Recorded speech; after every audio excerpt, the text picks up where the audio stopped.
এবং তার বিচারের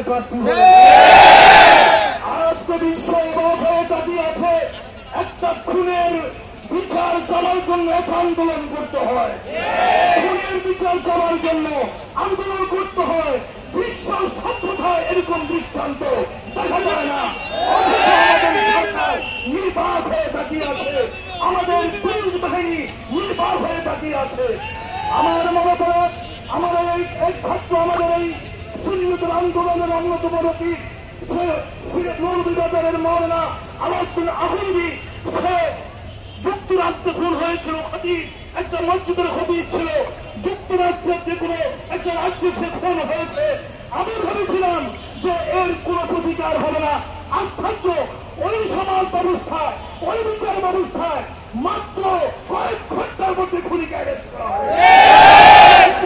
আমি ভেবেছিলাম বিচার হবে না, তাকে সর্বোচ্চ শাস্তি দেওয়া হয়েছে যুক্তরাষ্ট্রের মাটিতে।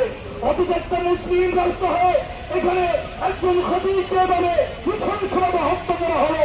বিচার তো আমরা পাচ্ছি না, বরঞ্চ ওই আল্লামা রইসুদ্দিনের উপরে তারা বহুদান চাপিয়ে দিয়েছে। বলা হবে না, বহুদান চাপিয়ে দিয়েছে। ওরা ওর উপরে অপবাদ চাপিয়ে দিয়েছে। এটা এটা একটা অসভ্যতা, অনৈতিকতা ছাড়া এটা উপস্থিতি সন্ত্রাস ছাড়া আর কিছু হতে পারে। আমার ভাইরা বন্ধুরা, এখনো সময় আছে।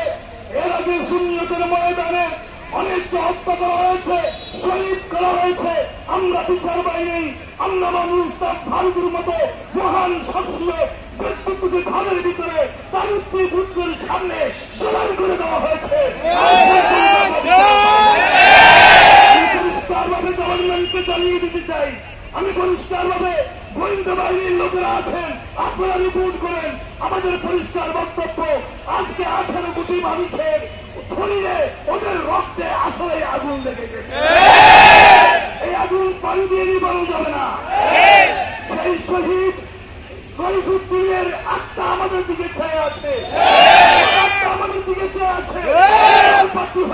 আমি বলবো, আমরা এই আগুন নিতে একমাত্র তার বিচারের মধ্য দিয়ে, এছাড়া আমরা ঘরে ফিরে যাব। আজকে নারী সংস্কারের নামে যেই সংস্কার প্রস্তাবনা দেওয়া হয়েছে, এটা কোরআন সুন্নাহ বিরোধী। এটার সাথে, এই ধরনের সংস্কারের সাথে আপামর জনসাধারণ, এদেশের মহিলাদের, নারী জাতির কোন সম্পর্ক আমরা আজকের প্রোগ্রাম থেকে প্রত্যাখ্যান করলাম।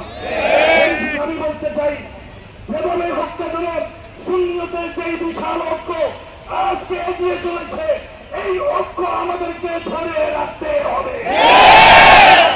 আমরা রাজি আছি কিনা বলছি?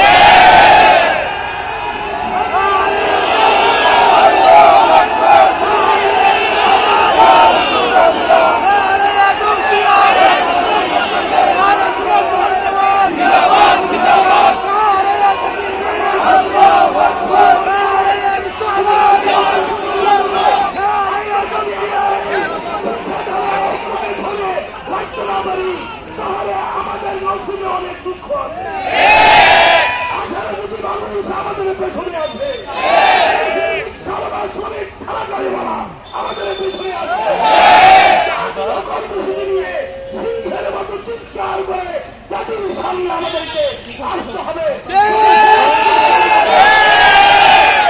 আমার ভাড়া আর কথা বলার অবকাশ নেই।